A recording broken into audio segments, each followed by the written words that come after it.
Hi guys, welcome to the official Two Parents and a Podcast channel. Remember, like this video and subscribe to this page so you don't miss episodes dropping every Monday and Thursday. Welcome back to another episode of Two Parents and a Podcast. Hello, Alex. Hi, Harrison. We're so happy to have you back. I am back. Extra happy. That was a lot for me. But I had so many DMs saying they were so happy. It's great. I have something to say. Okay. You know how people are like, I could have a podcast, I could do this. Like, it's just talking in front of mic. You like black out. It's like not that easy. Everyone does say that they can have a podcast, but I will say this. I don't think people realize what goes into it. No. And like I sit and talk in front of this every week, but when it was just you and me, it felt the pressure. I know. Well, it wasn't fair because we have so many requests to have Jules on the episodes. And I hope there's a day that Jules says yes. But she wasn't ready for that. That was an ambush. And it's a really unique dynamic because like the format is casual, open conversation and banter, but then anything you say gets like put on record and so you're accountable to. And so it just creates like a really like unique dynamic around talking. Yeah. So I'm glad that you felt it. Because I feel it too. Harrison's like, now you know. Yeah, he's like excited you got a dose. Harrison, you went home. You didn't feel good.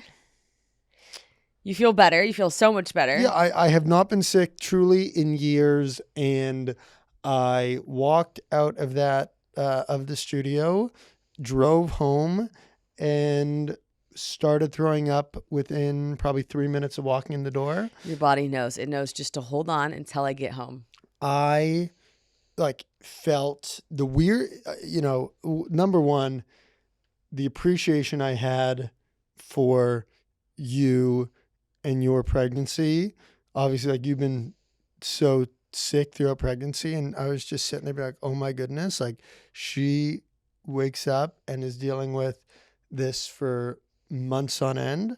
So it gave me a massive, well, I'll never feel pregnancy. It gave me a massive appreciation for all the nausea you deal with. But I was so sick. Like I don't ever remember being that sick.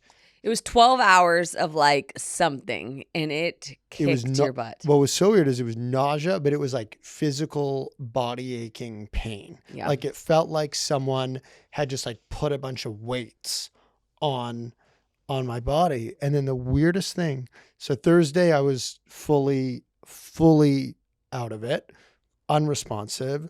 Friday was like what I would consider standard sick. Yeah, normal. Yeah, like achy. What a normal sick would be. Still in bed all day, but like I could say hello. I couldn't talk Thursday. Could not talk Thursday, but Friday night you were completely fine. And yeah, I turned the corner at like probably 5, and then I woke up Saturday morning 100% okay. I did 2 workout classes Saturday morning. Oh my god! Like I was like. It was the biggest. I've never like seen the switch flip like that. You were so back. Yeah. Yeah, I think that you just had, I don't know what you had, but I'll say this. Since I've known you, I've only seen you be sick, kind of like a cold sick once. Never bedridden. I have never seen you bedridden because I don't think you get bedridden very often. And so I didn't know how you were going to be. I think the last time I was bedridden, I think I had like a 24-hour bed ride in the first week or 2 of us dating. You did. I think that's the last time I was sick. So 2 years ago. Yeah, and that was a real bonding moment, like the first 2 years or the first 2 weeks that we're dating. But hold on, what I was saying is I didn't know. You don't know how someone's going to be when they're sick. When I'm sick, if I'm throwing up, what do I want? You to rub my back. Yep. And I think that's because whenever I was little and I was sick, my mom was always there with me, right? Like my parents, like they didn't care if they got sick, of course. Like I could sleep in the bed with them or something, like, you know what I mean? And I didn't know how you were going to be. And it was really cute because you were like, wait, why would you leave the room? And I was like, "Aw." And so I just sat in bed beside you and did stuff on my laptop. But your mom must have been the same way because you liked having me in the room. And I thought that was really precious. Yeah. It's funny you say that. Like, I don't even, like, I know you were on Thursday in bed. You didn't want me to leave the room. And guess how I would get you to go to sleep?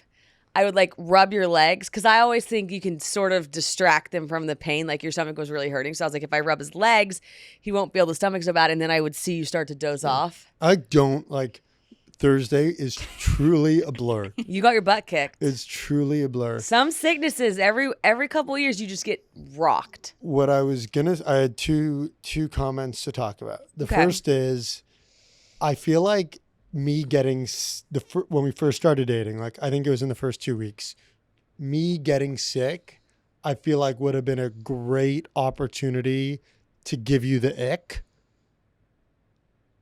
Like, this guy is in, because at that point I was like in your bed, like that was like more of a standard, but I was like in your bed for 24 hours being like, get this sick guy out of my bed. I feel like that could have been a big ick moment. 100%. That luckily didn't happen. No, I liked you so much. I was like, how do I help him? And do you know, hold on, sorry to interrupt you, but I thought the same thing at the time. This would be the moment where I would be like, ew, dude. And instead I was just like, oh, how do I make him feel better? Yeah. I already liked you so much. So that was a breakthrough of our relationship that we didn't realize happened. Mm-hmm. The second thing I was very comfortable there.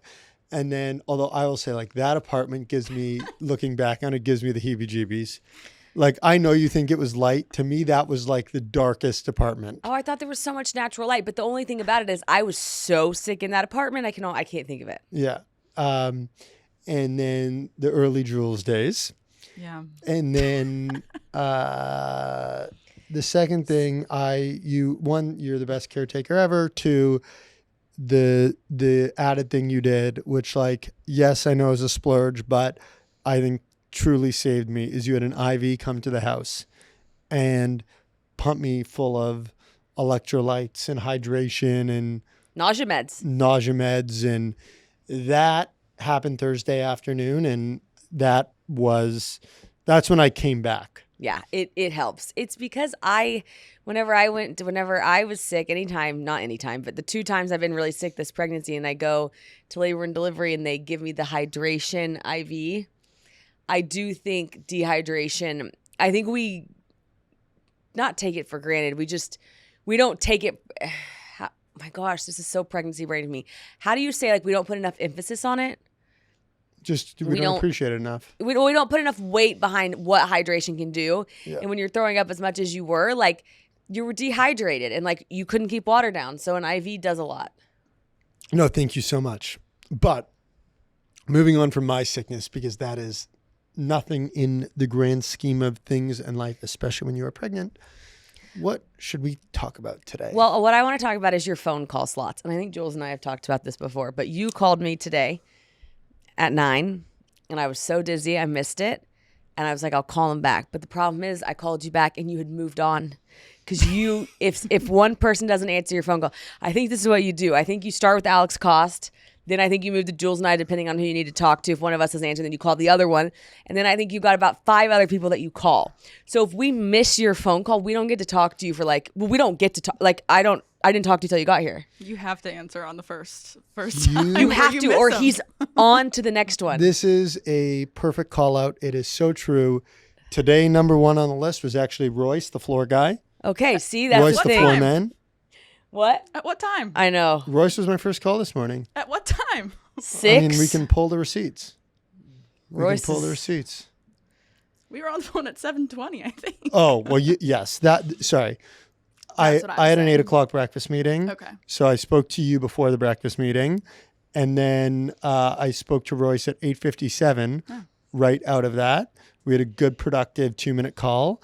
And then... Did he invite you to church? At 8:59, he did not. Okay. At 8:59, I called you. And then you did not answer. And so 9 o'clock was my next call. Who'd you call? Alex Cost? Alex Cost was the next And one. did Alex answer? Yes, he did. So then then I called back at 9:04 and I didn't get answered. Yeah, no, there's a full... But the who gets called consistently changes. I think it changes the order, but I think you have the same top 5 people For sure. that you call. But because the order, you can't really walk in silence no, I'm either on a podcast, or on a call. music, or on a call. Always. Yeah, you're right, not silence. But there's I don't just call one person. You're right.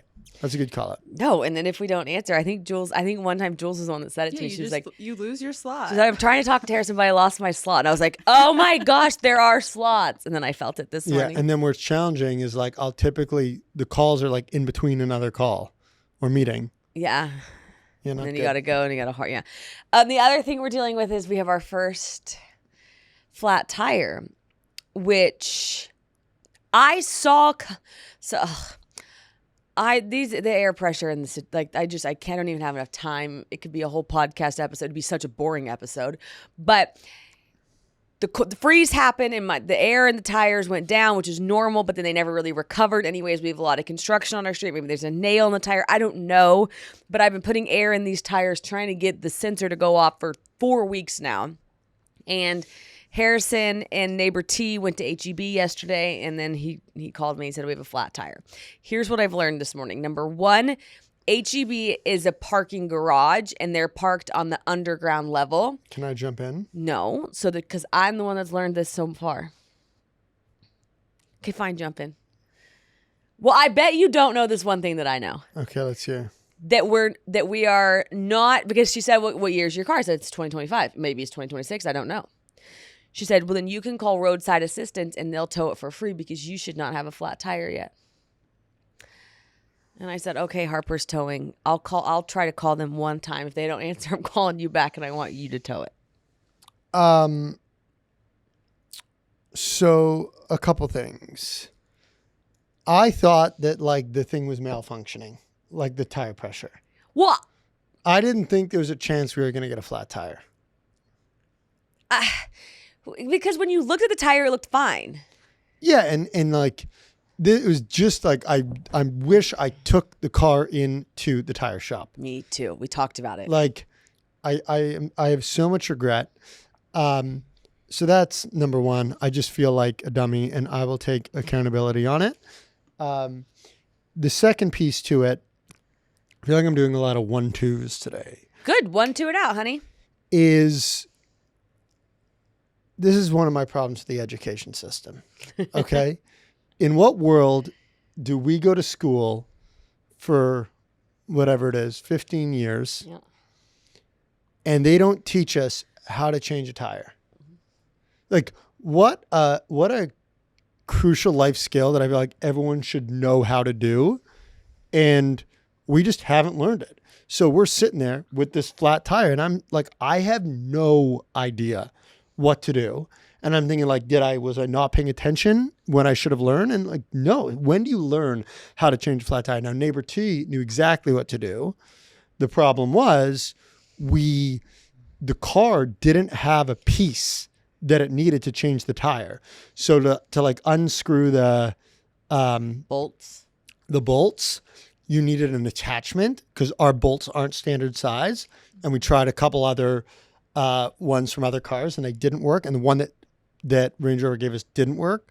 So we couldn't change it, but he tried. He jacked the car up. I was like, what? No, but this is... He sprung into action. Of course. I mean, that is but that's where we're so yin and yang. Sometimes he needs AI drawings of his landscaping. That's where you step in, right? Sometimes we need a tire changed. That's where he steps in. But where I think it comes into play... I just got to say, there's just 2 types of people in this world. And there's person A, when your tire is flat, it's what do? You change it.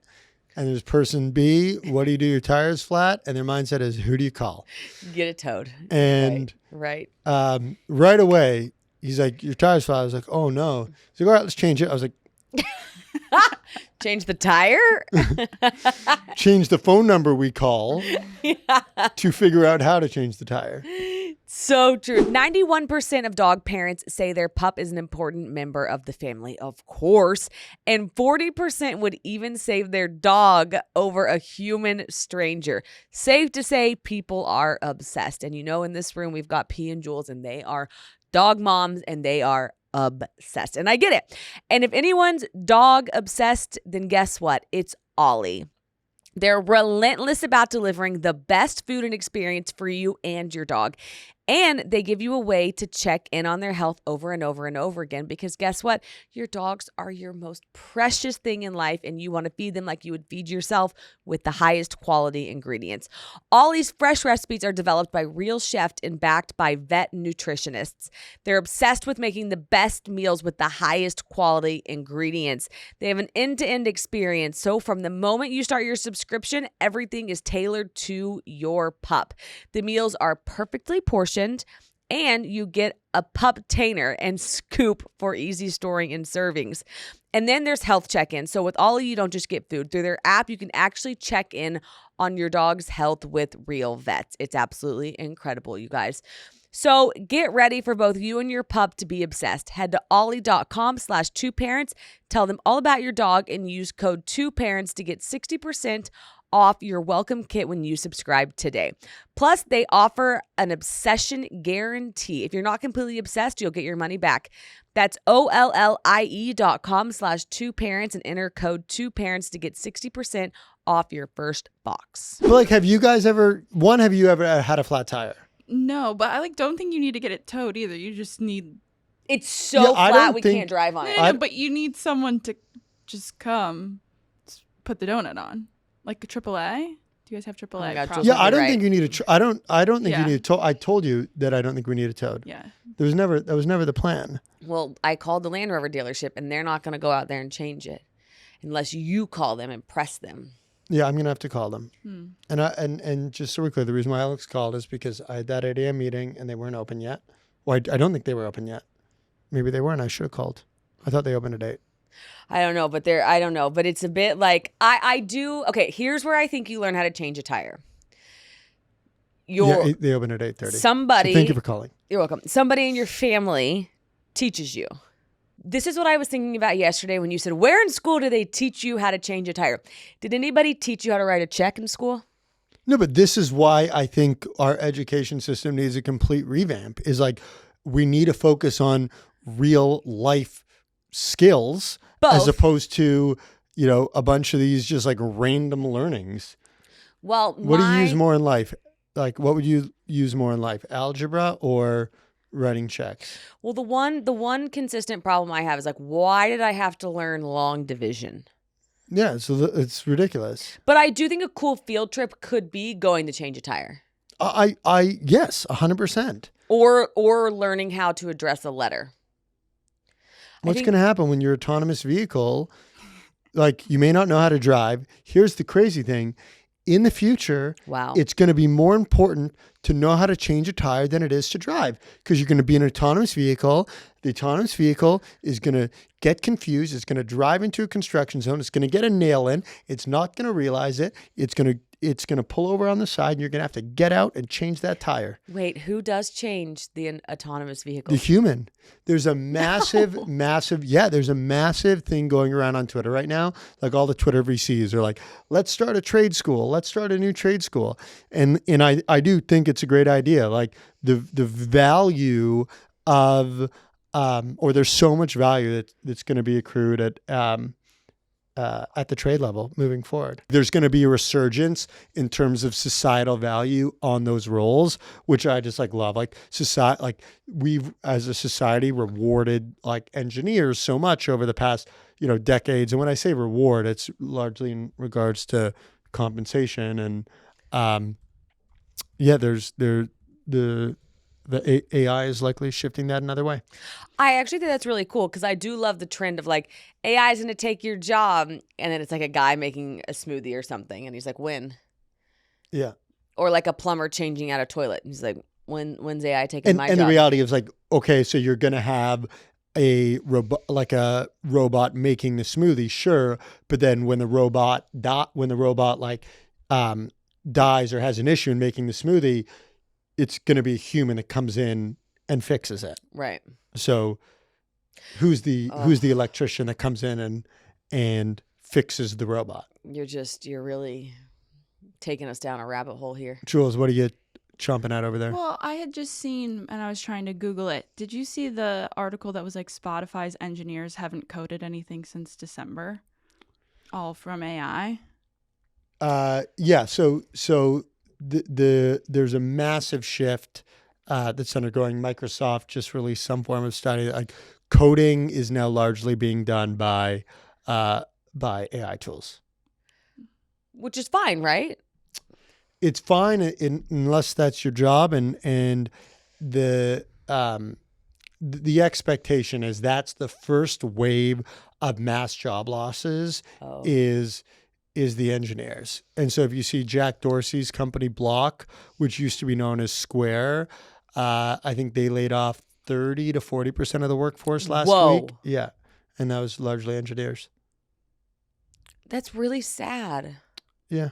But I think that when you look at history and these large technological shifts have happened, on the back end, they do create more jobs. It's just different type of jobs. And that's why right now it's so important to have a dynamic outlook and say, all right, how is this technology affecting my job? How do I embrace it? Because those who embrace it are going to win. And those who fight it are unfortunately likely going to get left in the dust. Well, two things. One, I think the sad part is it happened. It didn't seem like it was going to happen this fast. And then boom, it's here. Which is kind of the article you sent the other day, last week, I think, which is just like, we need to pay attention to AI. We don't need to fight AI because like it is coming in, it's coming in a big, big, big impactful way. And then boom, you see a company lay off 30 to 40%. Like, I just think if you weren't paying attention to it, it just like slapped you in the face. So that's one token of it. But the other token of it is, yeah, you have to stay. I just hope these engineers that are like 35 years old, right? Because that's like that's an age where I think it's sad. Where like they didn't see AI coming when they were in school. They chose to be an engineer, and now they're in, debatably the peak of their career, age-wise, as they would think. But and then you get slapped with this. Yes, but it's also a tool that, if they leverage correctly, can make them exponentially more impactful at their jobs. That's what I'm saying, though. I hope my point is, I hope they have that mindset. Like OpenAI just bought a one-person company for north of $1 billion. I mean, that was never possible before. Yeah. So it's all about mindset right now. People they have to just ride the wave and adjust with it. Yeah. Yeah. It's a really, really exciting time. Like I have a really positive outlook, as long as your eyes are open and you're willing to learn. And I think that's a great way to think professionally. I think we should pivot off of the AI. Okay. Yeah. I think we did it. I think we always, this podcast loves AI largely because, listen, I wouldn't even be probably using it if it weren't for you. So kudos to you because you're an early adopter. Okay, let's talk about this weekend. So I had a sprinkle, if you will, which I love. I don't know who decided to go from shower to sprinkle to drizzle in terms of kids and water pressure. Where did that come from? Can you ask? Like, I think shower probably came first. And then they were like, what's baby number 2? They just, I think she's saying, why is it called a shower? Why baby shower? Why is it called maybe a shower? because you want to shower the baby with love. Great question. Where did the name baby shower come from? Like, why are we calling it a shower? Yeah, why is it a wedding shower? It is a party designed to literally shower the expectant mother with gifts, love, and support. Okay. So then the second one is a drizzle. No. Sprinkle. You sprinkle her with. So. Yeah, so please give a rundown of your events this weekend and how they compared to your expectations. Well, I have to say shout out to my mom group text because they were the ones that threw it for me. And I was like, listen, I want to do a 10-person lunch. Like, I want to keep it, I think it ended up being like maybe 14 people. But like, I was like, I want to keep it small. I want to keep it easy, fun, and just like, low key. They didn't make it overwhelming by any means. They made it so special, beautiful, well done. Like, I cannot stop thinking about it because they just did such a good job. Yeah, I think they totally nailed it. They nailed it. Yeah, you said the word special, and it felt really, really special. Well, it was two things. It was special, but it was fun. Like you came in, Harrison came the last like 30 minutes to say hi, bring flowers, say hi to the girls. And he was like, he just came over to me in the corner and he was like, how was it? I said, Harrison, I had so much fun. I've got an update, you guys. H said he would give IM8 a shot, and now he is not letting it go. He started with the Daily Ultimate Essentials to help with, all the things it helps with, right, guys? Low energy, digestion, focus. But now with IM8, you have all of those things. It's something that you want to rely on daily, and you're not going to want to go without it. Once you start it, you're going to be like, this is the best thing ever. It's such a good additive to your day. IM8's Daily Ultimate Essentials is your go-to for getting the benefits of 16 different supplements in one tasty drink. Co-founded by David Beckham and crafted with insights from experts at Mayo Clinic, Cedars-Sinai, and former NASA chief scientist, it simplifies your wellness routine and makes it easier to support your health. The drink is loaded with 92 nutrient-rich ingredients such as vitamins, minerals, adaptogens, CO, Q10, MSM, and pre and pro and post biotics. It's designed to help you feel good from the inside out, you guys. And also IM8 uses clean ingredients. It's vegan, gluten-free, and non-GMO, and it's NSF certified, which means all the ingredients are third-party tested for purity. So give your body what it deserves with IM8. Go to im8health.com/2parents and use code 2parents for a free welcome kit, 5 free travel sachets, plus 10% off your order. That's im8health, HEALTH.com/2parents, code 2parents for a free welcome kit, 5 free travel sachets, plus 10% off your order. im8health.com/2parents, code 2parents. So why don't we give a rundown? Where was it? What was it? What made it fun? Would love to hear even if this transitions into it, what makes a good baby shower? What makes a good sprinkle? What are the to-dos? What are the not to-dos? So I think they did two things really well. The don'ts, the not to-dos. They did two things so well. Number one, they had a really cute theme, teenies and weenies, which I saw, 3 years ago and just remembered and was like, one day if I have a boy, I would love to do something with that. So they took teenies and weenies and they did such a good job. Now, budget aside, okay? Like if you're listening from home and so you have a theme, you can do martinis, cute, and they had pigs in a blanket for the weenies. And they had those passed out when people were walking in.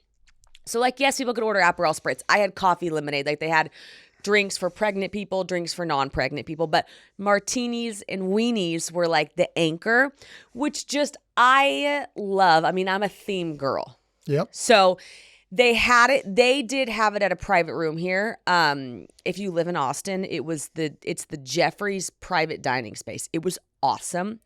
But I think just doing it at someone's home, doing it you can do it anywhere. I just think the number one thing is having it not with a bunch of people around. A closed off space. Yeah, so we were able to talk and we were able to have fun and we were able to be silly and we were able to play a game. And so I thought that was really nice. So the 3 tips on a successful shower are 1, A theme. 2, A closed off space. and 3. Play a game. I have to talk about the game. So our dear neighbor girl, she texted everybody. And she was like, tell me a funny thing about you that people might not know. For example, what was the example she used? I don't know.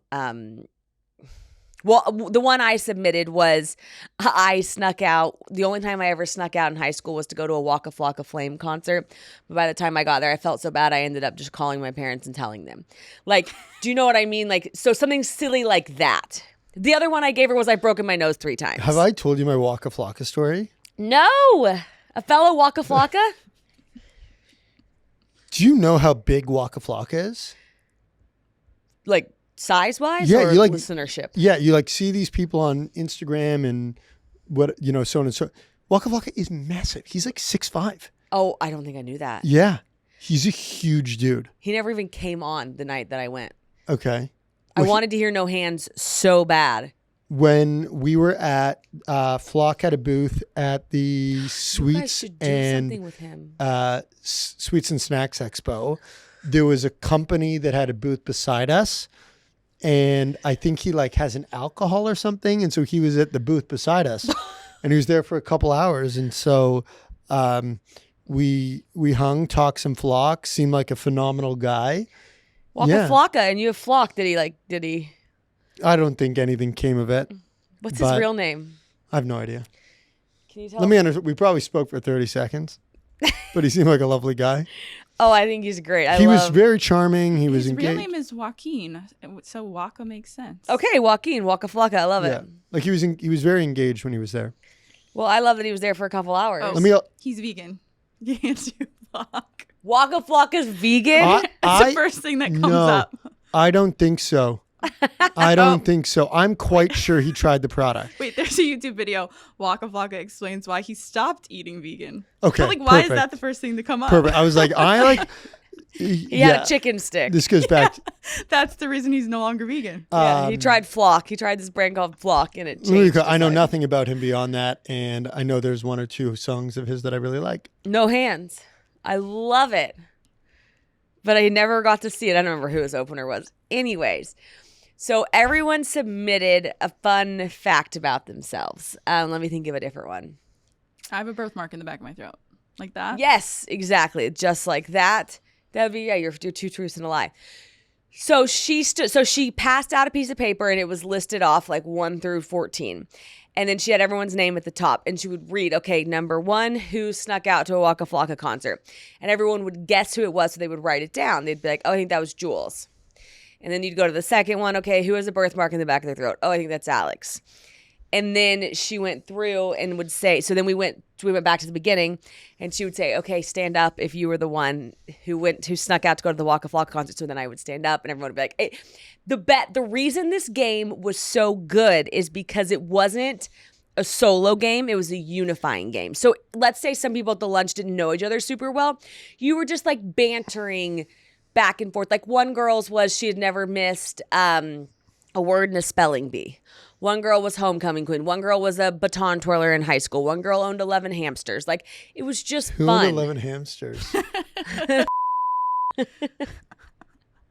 That is so funny. It was so funny. 11. 11. Not at once. We asked. We were like, at one time? Oh, okay. So that's different. Yeah. One girl was blind for a week. Who? Neighbor girl. What? Had no idea. Blind? Blind for a week. What do you mean? Something popped off and hit her in the eye and she went blind for a week. Oh, okay. She didn't just like wake up blind. No. And then I'm trying to think of other ones. Baton twirler in high school. Someone was in a Walmart commercial. Was it you? No, it wasn't me. But they everyone thought that one was me. I was the Waka Flocka concert. Anyways, it was so. We laughed. We ate. I loved this too. They had pancakes, donut holes. Yeah, and you then haven't like. Give us the details of the event. Okay, so you walk in and like the room was painted green. All the hosts were wearing green, and then I ironically was also in green because it was the only dress that fit. Like everyone was dressed up. They looked cute. The vibes were high. Like they were serving drinks. I love at a baby shower just because like you can't drink. I love when everybody else gets to. I was chugging my lemonades, and then I had what I realized is I had like 3 groups of friends there that are all very meaningful to me, right? So I have my mom group text because like motherhood bonds you in a different way, right? And then I have my girl group text, which is like, we'll talk about anything. Like we'll talk about who's watching Love Story, right? With Carolyn Bessette Kennedy. Like fashion. Yeah, fashion. Like I would be friends with these girls in any city. Yeah. Do you know what I mean? And I love them and they're fun and they're so one common thread throughout them all though is they're fun. And then I have my pregnant girls who I love because we're just like talking about Unisom. Right. And then everybody there meant so much to me. I didn't feel like I had to entertain anybody, and they were all very special in my life. So it was just, I don't know how to explain it other than I had a blast. They had a photo booth. They had a cake. I love a cake. It was seated. So they had cookies with people's names on it, and you sat there. They had a personalized menu. Like, they crushed every single detail. I was shocked. Like, I was overwhelmed. Yeah. Amazing that I was blown away by like the level of detail that they nailed and thought. So good. Which was fantastic. And then the second thing, when I walked into the room, it was like just amazing reflection of, okay, why do we love Austin so much? Well, it's the community. And what is that community? Like, it is anchored by the people in that room. Yeah, like they're why Austin is home. Yes, and there was a moment where I was sitting talking to some girls, and they run businesses, also moms. And I was just like, these people, like, they're really kick-ass. Like, I love being around them. Their energy is infectious. The way they think about things is infectious. So I don't know. I just think who you surround yourself with, really impacts how you think and what you want to do. And I was just proud. That was a word that I had. Like, looking at all the hosts, I texted them all. I was like, I was just really proud to have you guys throw it for me. I was really proud of all the people in the room. Like, I love my crew here in Austin. So anyways, the shower, the sprinkle, in summary, great theme, great game, great space. And one last question. Those three recommendations. Yeah. Okay. And I almost feel like there's a fourth, which is like, the fourth, from what I heard from you, is like, do the little things, like print the custom menus, get the little bake the little cookies, whether you order them or bake them, and that all brings it together. Are those recommendations for just a shower or a shower and a sprinkle? And if so, how would you delineate your recommendations for a shower versus a sprinkle? Well, on the shower, people go, because it's your first baby. Yeah. Right. And so I think the sky is the limit on the shower. Personalized, monogram, balloon out as much as you want. Right. For me, they did the level of detail for a shower. Where it felt like a sprinkle was numbers, right? I don't think you have a lot of showers that are sit-down lunches, but because we were a small number, we were able to do a sit-down lunch with lots of cute detail. So I really recommend for a sprinkle doing a sit-down lunch, because not one where you order where they just brought out the food. We didn't stop talking. Like, we were just chatting the entire time. The flow was perfect. And would it have been the same at like someone's house? Absolutely. Yeah. Because what you're describing, like, it feels like it would have been a blast if it was even like at our place. Yeah. If you're listening from home, like, wherever you do it, listen, the pro of doing it at a restaurant, is the hosts weren't bringing over the food. So the hosts were like engaged. We were sitting down chatting. It was great. Love it. Love it. Love it. Love it. It was, I gotta say, I was like really overjoyed by it. I still am. I just think back to it and I just had so much fun, and they did do the little things. That's a really good point. Like the cookies, they had the flower backdrop, like they had a cake. It was just like really, really sweet. And I think when it comes to planning a shower or a sprinkle, just remembering like the little details do matter. They are special. Amazing. So my girls made me feel very special. You guys know I am obsessed with Skims. I'm wearing their bra right now as we speak. And at home, what's drying is my new shorts and gray. I've got gray shorts with a gray tank top that goes on top. I'm wearing it all the time. I wear it every day in Miami. They have the cutest basics. And the best part about the bras and the underwear is they used to be an afterthought. And now I'm like, I love wearing bra and underwear because they are so comfy. And whenever I go home, I don't think, oh, I can't wait to take my bra off, because it just feels like I'm wearing a t-shirt. It's not restrictive. It's not uncomfortable. They truly make the best bras, the best underwear, and the best basics. I cannot recommend Skims enough, especially if you're pregnant, because the things are cute. They are timeless. They are stylish. stylish, and most importantly, they are comfortable. And one of my biggest pet peeves when it comes to bras is when they dig into your skin or feel so uncomfortable that you're constantly adjusting it. And it's hard for you to find a good everyday bra. I am telling you, the Skims bra, I've got the strapless one and I've got the strap one. I wear them under every single thing. I wore them nonstop in Miami. The Skims, it's a game changer for bras and underwear. So shop my favorite bras and underwear at skims.com. After you place your order, be sure to let them know we sent you. Select podcast in the survey and be sure to select our show in the drop-down menu that follows. Okay, we are going to Expo this week. Okay. I'm just trying to look at, I DM'd something last night that I was really into, and so I don't want to forget it. Okay. Something you texted? I have a very, very controversial take. What is it? Do you want to do Expo or controversial take? Well, I can just glaze over Expo really quickly. I think we're Meat and Bones podcast, so let's talk about Expo. Speaking of meat and bones, we had meat last night. And where you officially know your neighbors are part of your family is when neighbor T cooked the meal in our kitchen. And I was like, we've made it. Yep. Like, we've really just gotten there with them. And that was really a fun time. Okay, Expo. Harrison's mom's coming, Kathy, which would be really fun because we haven't had, correct me if I'm wrong, have we had a grandparent come on a trip to watch the Totski? No, but like, I'm sure some listeners are going to be like, yeah, you did in this city. Like, I don't know. I don't think we have. No, because I don't think you have either. What basically both grandparents have watched her in Austin when we haven't been there, but pretty much all of her time is either with them in Austin or Oklahoma City or Vancouver. Yeah, but not, yeah, you're right. You're right. Not on a trip. Oh, right when she was born, we were in Hawaii. That was a family trip. That wasn't somebody came. Yeah, that was a family trip that Bubba went on. Correct. Yeah, I think that's different. Yeah. Your mom is like coming to help. Yeah. Also, though, what's special about this for your mom is she gets to go to Expo to see you. Yeah, she came to our first ever trade show, which was called Fancy Food, and it was in San Francisco, and her and Alex's mom flew down for it, and they were so cute. Did she wear a flock shirt? Was she so proud of you? That was the first brand we ever debuted, which never ended up actually launching. It was a bit of a pump fake. It was called Avo Crazy, and it was an avocado puff. I remember this. Tell us about, and why didn't you launch the Avo Crazy avocado puff? Because I would eat that.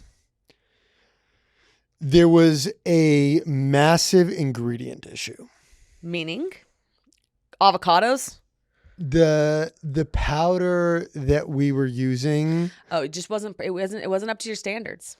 Yeah. And you know what? It's a story for another time. Okay. Let me talk to Alex Cost about what I can and can't say on that, because it's actually a really good story.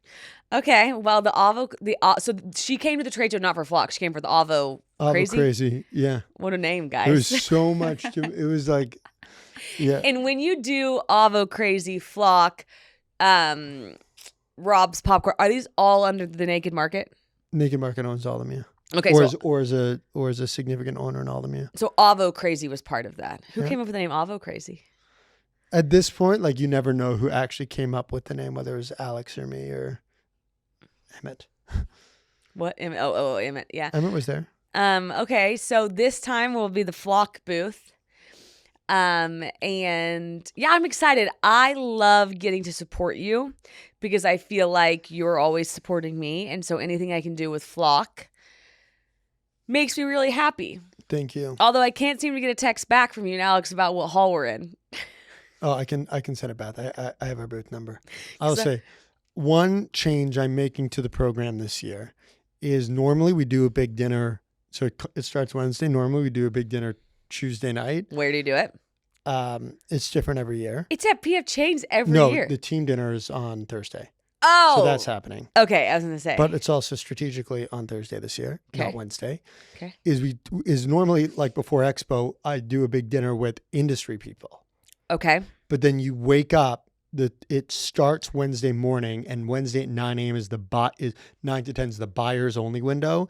And so, like, The problem is every year the Tuesday dinner just runs so late because everyone's having a great time and not doing a Tuesday dinner this year. So that way, Wednesday morning, we're there, we're fresh, we're locked in. Because we've like, what's so unique about Expo. So it's 9 to 6 every day. Buyers come and buy the booths. So you are like action packed, but then there's events at night. So each event you'll go to that are hosted by different investors, investment banks, law firms. So there's like you go to 3+ events a night. So it is a long action packed few days. It's our Super Bowl. Yeah. So Super Bowl of trade shows for the snack industry. So hold on. Everyone has booths and they line these hallways and it's a convention center. And I mean, they line hall after hall. I mean, there's an uncomprehendable amount of people there. Is this correct? The Whole Foods buyer would be walking around. They would pop over to a booth. They would say, taste the product. They'd be like, I love this. And then they would order it. No. So you then typically set up a follow-up time to discuss something that they have interest in. So our sticks are a great example of an item that we've shown a lot of retailers, but a lot of retailers, we just haven't had the opportunity to get it in front of them because of timing. Maybe the relationship doesn't exist with that specific buyer. And so they'll come by and they'll be able to taste, like most buyers at this point have seen the skins, right? Right. And so the focus of our booth very much will be of the sticks, but also some new skins flavors. So we launched Benihana. Maybe some buyers haven't had the chance to see Benihana yet. And if they and some you're just catching up with, just managing relationships. Yeah, and I also think it's really important, like in our industry. I think part of the reason why we like going to Expo West is it's a big commitment. It's a big investment. You have a lot of team members there. And so what it shows retailers is, hey, we invest in our brand. Like we show up, and when I say we invest in the brand, it also means you'll invest in supporting the brand when you're in their store. So it's a good look. Yeah. It's a good look to have. Okay, well, I'm excited. It's also out in Orange County, which I love. So it's just a fun tradition. Bubber went, and I said this last time, Bubber went my belly. She went last year, and she's going this year, and hopefully she goes every year. Mm-hmm. Which is really exciting. And then hopefully Bubba starts to come. I showed Bubber. Okay, so this morning she wanted We're not allowed to call him Bubba. I know, you're right. Mister? I don't know. I thought we had a name. Well, no, but we had a great name. A nickname? Yeah. Bubba, brother. Yeah, I liked Mister. Junior. Oh, that's cute. We did kind of narrow it down to 4-ish names, like, because our neighbor gave us really good advice. Not Winnie's parents, but one of our other neighbors that has 3 grown kids. And she just said, you've got so much going on in the hospital. Don't go to the hospital without a name. And I was like, well, I could go to the hospital any minute. So I started texting Harrison names yesterday.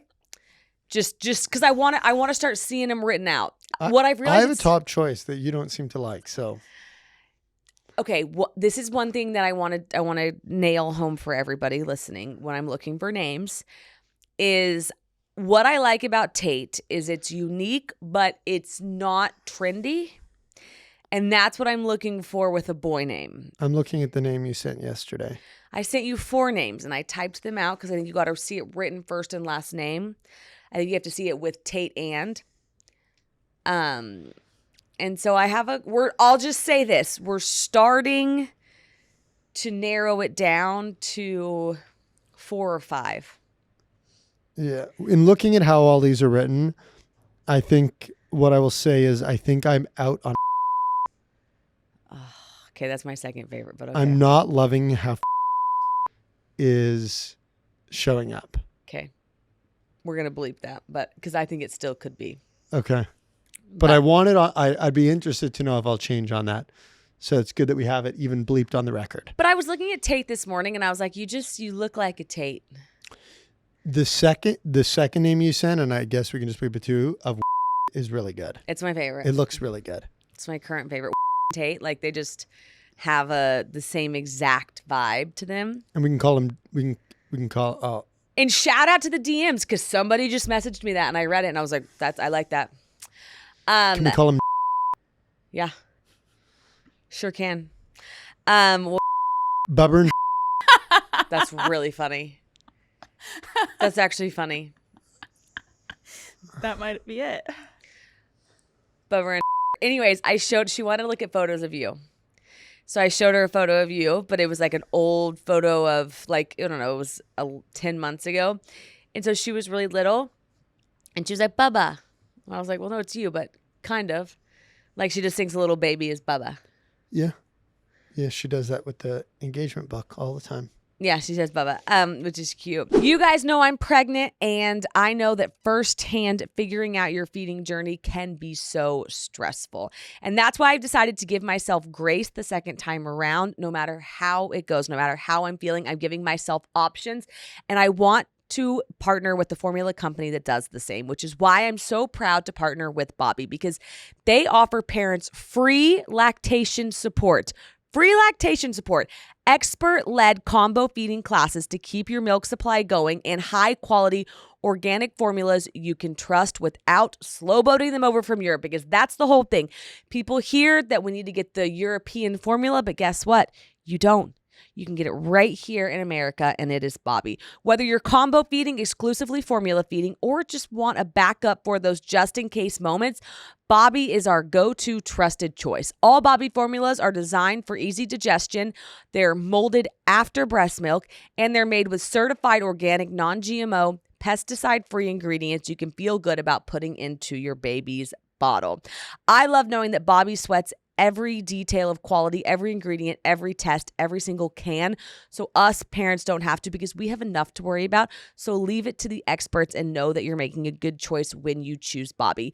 Bobby was named a top choice by Consumer Reports after third-party testing for chemicals and heavy metals. It's trusted by parents and loved by over 700,000 babies. If you want to feed with confidence too, head to hibobby.com. That's HIBOBBIE.com to find the formula trusted by parents and loved by their babies. 700,000 and counting. What else is going on with Bubberator? Anything? What was the hot take? Like, I'm just waiting with bated breath. Okay. Yes, Jules. Thank you. I'm at the airport a couple weeks ago, and I go to the automated checkout. And I think I got a couple breakfast tacos. And yes, it was when we were going to Miami, and a water. Okay. Yep. And it asked me for a tip. And initially I just get like so triggered. I'm like, Who am I tipping? who am I tipping? But then change the perspective. How did the food get there? Okay. So Okay. I saw something going viral, which was basically, we can put the tweet up, but someone was getting really upset because they were staying at a hotel. The hotel comped the breakfast, and then they got a bill with a comp breakfast, but requesting a tip. And they were like super pissed that they were asked for a tip.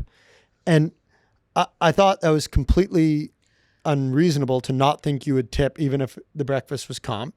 But then it got me going down the rabbit hole of, do you tip the, what do you call the cash registers with no one there?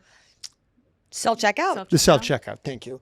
Do you tip the self-checkout? And I think you do, but I think you tip half of what you normally tip, because what you're tipping is the back end. You're tipping the people who are making the food, and you're tipping the people who are putting the product on the shelves. Now, here's the caveat, okay? There's a very, very, very important caveat. There needs to be a disclaimer that 100% of tip Yes. is going to the workers involved in getting the product on the shelf, okay?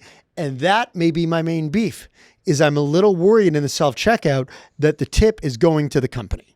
Yes. So I need some clarification, but I'm coming out on record that I am pro self-checkout tip, but I'm pro self-checkout tip at 50% of the rate of what you'd normally tip, because we need to take care of the folks who are getting the product on shelves. Like someone's cooking the breakfast tacos. Totally agree.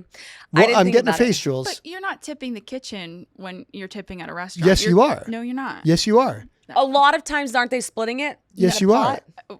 For the restaurant that I worked at, they tip the waitresses, and the waitresses tip out the host and the bussers. they do not tip out the kitchen. No way. No, in the the intention is that like the cooks are making a livable wage. Like the waitresses make, at least in Ohio, it was like $4 an hour. So like where I'm confused is like I would hope that the airport was paying their workers a livable wage where the tips should not be a thing for just stocking the shelves. That should be a non-tipped industry because it's not a service. Tipping is for service. I don't know a restaurant that tips out the kitchen, and P is agreeing with me. Okay. Yeah, I very well could be wrong on this. I've never worked in a restaurant.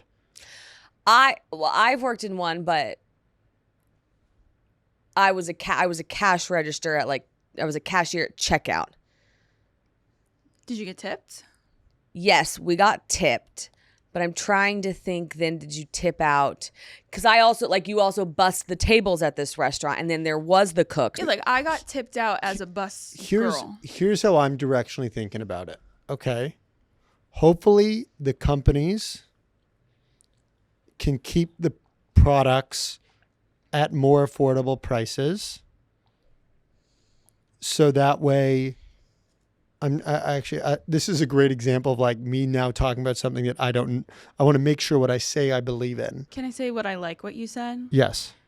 I think the change in perspective, because you could have stood there and been annoyed that it was asking you to auto tip or whatever, that was asking you to tip on a self-checkout, and you changed your perspective and you were okay with it. And I always say that the only person that it hurts to be annoyed with is yourself. So that's what I clung on to from that. Okay. You were only hurting yourself by being annoyed about that because it was the situation. I think Thank you. but now you know when I will be annoyed? When? Is if someone comments and says that those self-checkouts are just going right to corporate. Yeah. But that's what you're at. That's what you're wondering. So I love whenever I order something on DoorDash, they tell me that 100% of my tip is going to the DoorDasher. Yes. I love to see that because I think too, at our local coffee shop, when we go to tip, I do want to know that 100% is going to the people back there working. Can we DM find out these the company next time I'm there? I guess I'll find out the company name and let's DM them on Instagram. Because if you ask companies these questions, they tell you. Yeah, 100%. They have to. But wasn't this the thing with Starbucks where their tip was not going 100% to the workers? I hope it was. I do believe I remember this being a thing, but don't quote me on it. I think that the word tip, I think that legally 100% of tips have to go to workers or else it's not a tip. It's that's why there was maybe a service charge. I'm kind of speaking out of my butt here, but a service charge that the company puts on, they might be able to take some of that. But I think if something's classified as a tip, this says 100% of tips must go to workers, not the business. Okay, that's great. Under the federal, but who is US federal law? Who is the worker at the self-checkout? We'll see. I have a happy tip story. We were eating at the Well here in Austin, and we were with Tate. And we had this waitress come over, and you could tell Tate was really hungry. And we ordered everything, and we were like, the berries and the eggs are for her. And she was like, I'm going to make sure those come out first. Then we got to talking to her, and she was like, you're pregnant. And wasn't she pregnant? She definitely had a child because she knew Bubber needed to get her food out first. She knew to bring her the water cup and the plastic cup. I want to say she was pregnant. She was this really sweet brunette girl. Anyways, at the end of the meal, I'm almost positive she was pregnant now. At the end of the meal, we said, hey, we're going to tip you, but could we also get your Venmo? And she said, I really appreciate that, but I'm not going to give it to you because we all do tip share in here, and I wouldn't want one of my workers to do that. And we were like, kudos to you. Yeah. She kept the shared pot. Shared it. She kept the shared pot honest. So we tipped her big on there, and it went to everybody. But we were like, can we Venmo you? And she was like, you know what? Thank you so much for offering. I wish, but no, because she wouldn't want one of her workers to do that. And so I thought, what an honest gal. And she brought those berries out for Bubs. Mm-hmm. Yeah, she was cute and sweet. let's move to in the comments. Okay, you missed this last week. Jules and I talked Yeah. about it. Now, there are expiration dates on food. Do Yeah. you count those as guidelines or as fact? So if it says it expires on 3/2, are you throwing it out or are you waiting a couple days? For you For you. and Bubs when you're pregnant and with Bubs as a kid, I stick by the dates Throw it out. and throw it out. But for me, I'll go past the date 3 to 5 days. On chicken? Yes, but I'll also look at it. Right. And like, I also like, because I work in this industry and understand the general food science behind a lot of different products, I often have more context as to like as to the best by date. Okay, so now that leads me to my next thing. There's a best by and there's a sell by date. So our sliced turkey, for example, is sell by, let's call it 3/2 again. How many days after are you eating the sell by? Because like I'm only eating it 2 days after the sell by date. Yeah, as I said, like with you and Bob's, like I just don't take chances. But sell by, you're not eating it past the sell by? with you two, I Yeah. don't. You don't. No. But best by for me is a hard stop. With me, yeah, like 2 days, I won't think about it. 5 days, I'm generally good with it. But I do like look at smell and appearance. Okay, and so like you being in the food industry though, are there certain foods where you're like, I can stretch this a little longer? Yes, but like I'd rather not get into what they specifically are because then I don't want to like send people down a rabbit hole of what they should be eating past the suggested dates. Watching your loved ones age can be one of life's toughest transitions. I've seen many friends suffer from the overwhelm, trying to balance kids, career, and home while realizing they can't do it all alone. It's a lot to carry. If you don't know where to start, care.com is here to help you breathe again. You can browse background checked in-home caregivers or explore local senior living communities. At care.com, you'll find specialized support for everything from meal prep to support for loved ones with dementia, backed by real reviews from families just like yours. And care.com has safety and hiring tools so you can hire someone with confidence. Or you can even get a senior care advisor plan and talk to a master's level social worker to build a personalized care plan. We're partnering with care.com because it really is an easier way to find help. For a limited time, go to care.com and use code 2parents for 20% off your initial care.com subscription or a senior care advisor plan. That's 2parents, all one word. With care.com, start your senior care journey with confidence. When it's not you, it's care.com. Well, I had my my own Only What You Need protein shakes in the car, I remember. And I was like, oh, I have to throw these out. And you were like, no, you don't. They can live on the shelf. They can live in your car. And then you can put them in the refrigerator and it will not change like the makeup of them. Because of the manufacturing method, yes. Yeah, and I didn't know that. And so you've taught me a lot about that. Okay, so with Bubs and I, you're saying you are going to be safe and you're going to throw stuff out. But with you, you're like, no, whatever. Yes. Okay. Well, I told them last week, every Sunday, and we did it yesterday, I do a clean sweep of all the items in the fridge. I now have like the expiration date. We have to eat a lot today, though, because a lot expires tomorrow. All the broccoli, all the turkey legs. Not the turkey legs, the chicken legs, and the ground turkey. So we got to make a feast. I would love to. If it expires tomorrow and I cook it today, can we eat it in 2 days? If it's cooked? What do you mean? Like, okay, so if the ground chicken expires tomorrow, Mm-hmm. today I cook it into chicken patties. Yep. Can those last 3 days? I'm just taking less risk, like with the pregnancy. But For you. for me, generally, yes, but I'm also like, I'm looking at it and I'm smelling everything. Yeah. So I'm not giving you the answers you want here. What, can I zag for a moment? Yeah. Sure. And you can tell me if this is interesting. I thought we had one of our most unique days in the neighborhood yesterday. Oh, I love this. Yes. Do you want to hear about this, Jules? Yeah. It was really cute. So yesterday was Sunday. We probably spent somewhere between 3 to 4 hours just on our street. Like, it was a beautiful day. And for whatever reason, our entire street was at home and everyone was just hanging out.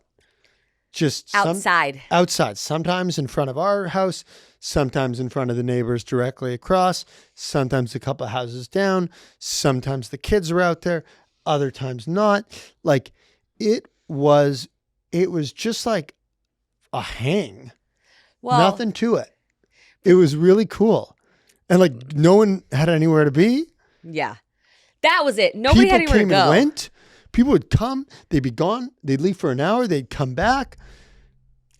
But what was so cute about it is, again, we've got this diagonal neighbors because we have a lot of young kids on our street. But diagonal from us, they've got older kids. And Bubs was helping plant the flowers. She was going, the guy was taking her in the house. Like she came out with a necklace. Like they are so sweet to her. And then she kept wanting to walk over to their house. She walked over to their house two times or three times? 3 times. She would walk out the front door and she would grab our hand and she would just walk over there. And then just pat her up the stairs. And it was really cute. So it was a good day for the neighborhood. It was a great day for the neighborhood. It was a good day for the neighborhood for sure. Yeah, lots of just I think it's your point. Nobody had anywhere to be. So everyone was just hanging out outside, and then we had our neighbors over for dinner, and one of the other little girls came up to me and she said, can I come see your playroom one day? And I said, you can come over whenever. Her mom helped me take Winnie and Tate upstairs. I mean, we just had a whole party. Mm-hmm. So everyone was, and what I wanted planned for the street is a progressive dinner where do you know what a progressive dinner is? Yeah, you've talked about this. I think it's genius. I got to do it. I just don't know if I do it before the baby or after the baby, but we sign up 4 houses on the block. I've got them signed up, and you do appetizers at one house, meal at the other house. No, drinks at one house, apps at one house, meal at one house, dessert at the other house. And then you get to see everybody's house, which I think would be really fun. Yeah, I think it's really fun. But honestly, it's probably before the baby because then our house will be clean. Yeah, for sure. Before. Because I think after the baby, it's all going down. Okay, so that was number one thing in the comments. Was a lot of people are saying that they think that expiration dates are guidelines, not strict rules. That's just what they're saying. Yeah, they're what the companies are standing by. No, people at home are saying, I'll eat it a couple days past. I think they're guidelines. They're not so strict for me. That was the general consensus. The other thing I was talking about was when you're pregnant and you lay down, why do you have to pee so much worse than when you're standing up? And it's because the water. 1 second. Something. It says, peeing more when laying down while pregnant is primarily caused by gravity allowing excess fluids stored in your legs and feet to move back into your bloodstream. Your kidneys filter this excess fluid, producing more urine. Combined with enlarging uterus, this causes increased nighttime urination. So it's something to do with how laying down and the liquid coming from your legs into your kidneys. I mean, it's crazy. So that does make sense. I did figure there was like some sort of scientific backing to that. But I thought it was going to be way more, like, to me, that's not what I expected. I thought it was going to be the uterus or the I thought it was going to be way bladder. more. I thought it was going to be way more obvious. Yeah. The baby just like sits on your bladder or something. Yeah. Yeah. No, it's something with the legs. Look at that. Restless like, who knows? It's all related. It is interesting though. When I do find my best night's sleep is when I prop my legs up for 20 minutes before bed. Yeah. Up on the wall. That's the best. It's the best because like I can just see the swelling just Yeah. sort of like leaving, so it's pretty incredible. I'm no longer okay. So what I'm gonna do up until I have this baby, pricking the finger like it hurt. It's not gonna happen. Okay. Last night, after the baby sprinkled, they gave us a cake and they put it in our refrigerator, and I was like, we got to throw this out. We didn't throw it out. So last night I was putting a fork in the cake, and I felt like crap all night. I feel like crap this morning. I think that the better I eat, the better I feel. Interesting. And I couldn't sleep. I feel like throwing up. I'm nauseous. My head hurts. My hands hurt. Like I'm achy. So I do think what I'm going to do is I'm not going to test how these things hit my blood sugar, the glucose monitor, XYZ. Because last week I ate really, really, really good. Like, I was full. I felt like I was eating high protein, but of course I would have my carbs, but not forks and cakes, okay? And so I'm just going to try and do that within reason up until the end, so I can feel good. Just give yourself grace. I am, You're doing but great. last night, like, I didn't do so good, and like I feel the effects of it. But that's the thing with the impaired glucose tolerance is like it just your body cannot process it as much, and I really did feel that, and like I do feel it affecting me. So I do think. Is it more fun to put the fork in the cake? Of course it is. Do you want to do that when you're pregnant? Of course you do. But what I want more than that is to feel good. And I know how to feel good. And I did it last week. And so I'm going to do it again. I'm just going to get back to it. It was a fun lesson to learn. It's fun while it lasted. You're doing great. Well, thank you. I am going to have to go over to the neighbor's house and ask her, I'll pay you to make me another one of those loaves of bread. What do I got to do? Maybe I'll make it. Harrison, I need it. It saved me last week because I want carbs, but apparently, sourdough is good for leveling out blood sugar. And I actually think it is because I was grabbing it like cotton candy off this giant loaf and I was eating it and I felt great. So can you help me with that? Actually, it's now a need. Okay. Well, we do not have time to bake it, so I'll go to the store and buy it. I will say, people in the comments said, just because you use someone else's starter does not make you less of a sourdough baker. We have two starters on our street. The sourdough makers were a little up in arms about that. Two starters on our street. This to me is just like I need to think of a parallel, but like it's like listening to a book. Yeah, it's the same. It's like calling yourself an artist, but you use a stencil. Stenciling is a form of art. Here's the thing about the starters that I learned from one of the neighbors after talking to her. You can do so much wrong with the starter. You might spend 3 days on the starter and not even actually make the bread because your starter's I think it's a week. I think it's got 6 one days. component wrong. Let's just skip, because at this point I need the bread. So I need the quickest path to fruition, which is using someone's starter. Start there. Make your own starter in a month. Yeah, test it out. Okay, but we got to do this next week. We don't have time. Well, how do you want me to get the bread? There's great sourdough from that like Easy Tiger Bakery. But is the last ingredient genetically modified ingredients? I mean, we'll look at it. Okay. I think it's like fresh baked. I think it is too. And they do sell starters there, so I'm feeling pretty good about that. All right, things we DM'd each other. Or do you want to do Bicker of the Week? Should you pay attention to Google reviews? So this is a really, really interesting story thing that happens. So in France, every year they do a bake-off.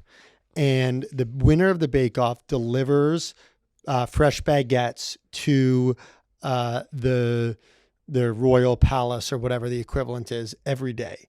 And it's done via a blind taste test. And so... I'm so in on this. Amazing, right? The winner had 3.8 Google stars.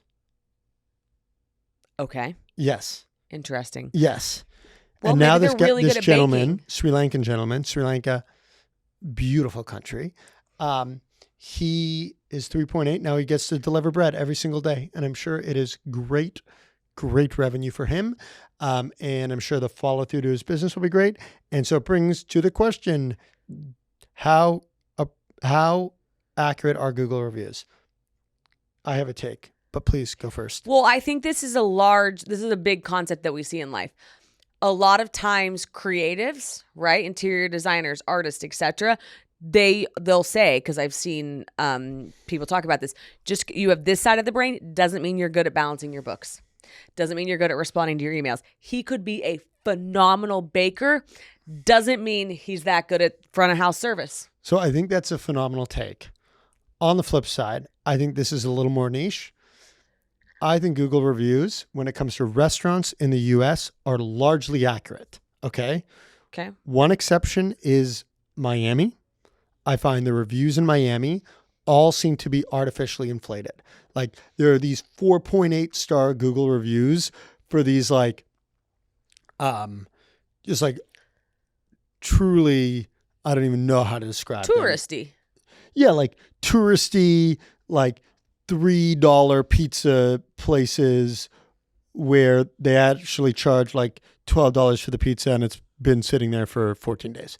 Like Well, I was more so also thinking though not restaurants, like more like kind of those drunk type eating places. Right. Like drunk eat places have like 4.8 stars. And it's like the food's clearly been there forever. So with the exception of Miami, I find that Google reviews in the US are a very good base rate for what to expect. Mm-hmm.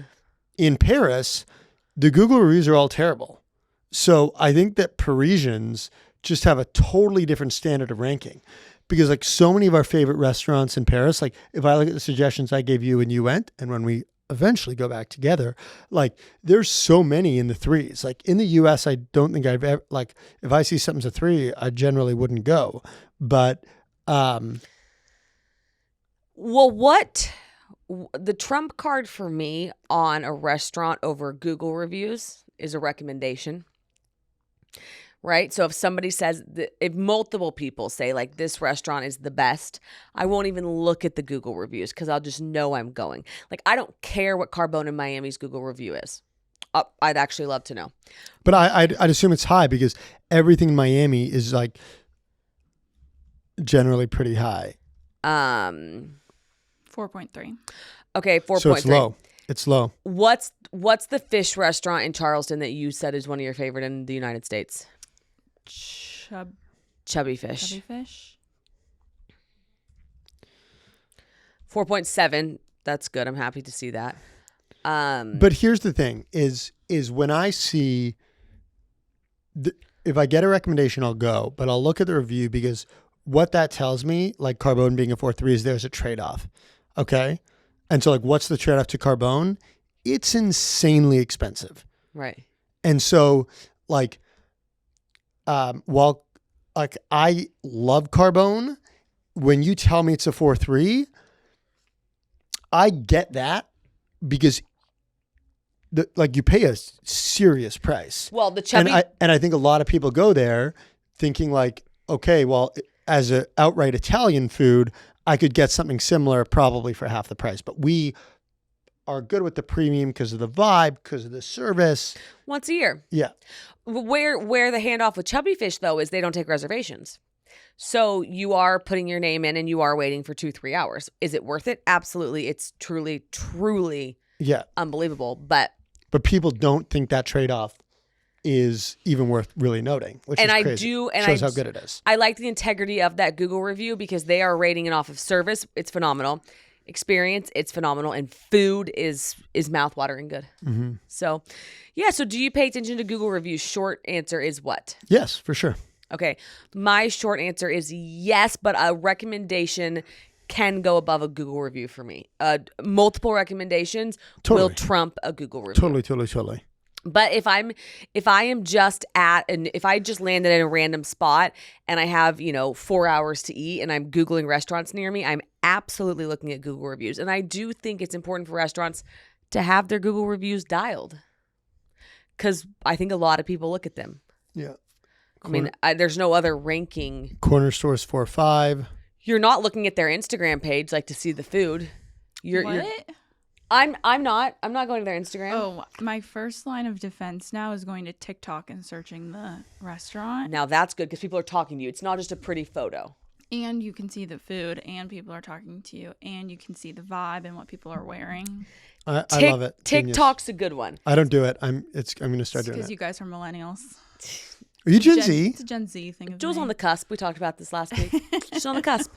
But she identifies as a Gen Zer, where you and I identify hard as millennials. Totally. Yes. In fact, I think they think we're losers. I think they think we are dorks. Did you listen to the episode last week, Harrison? I unfortunately did not. Great question, Julie. So you wouldn't even know the new inside jokes, the banter. Yeah, you're so far behind. Huh? How about that?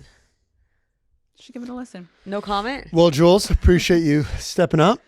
She did great. I had a lot of DMs. Bearing the responsibility. People were very excited to hear from her. Oh, that's great. They were thrilled.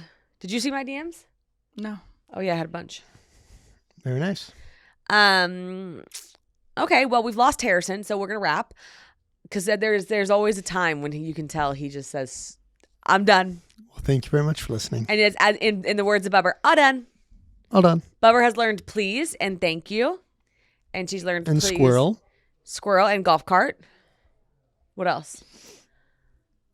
Thank you for listening. Okay. Love you Pleasure. guys. Thank you for listening. Appreciate it. Thanks for listening to another episode of Two Parents in a Podcast powered by Just Media House. If you enjoyed the show, don't forget to like, subscribe, comment, rate, and review. Stay connected on Instagram, TikTok, YouTube, and Facebook at Two Parents in a Pod. Welcome to our home. Sorry it's so messy. New episodes Mondays and Thursdays.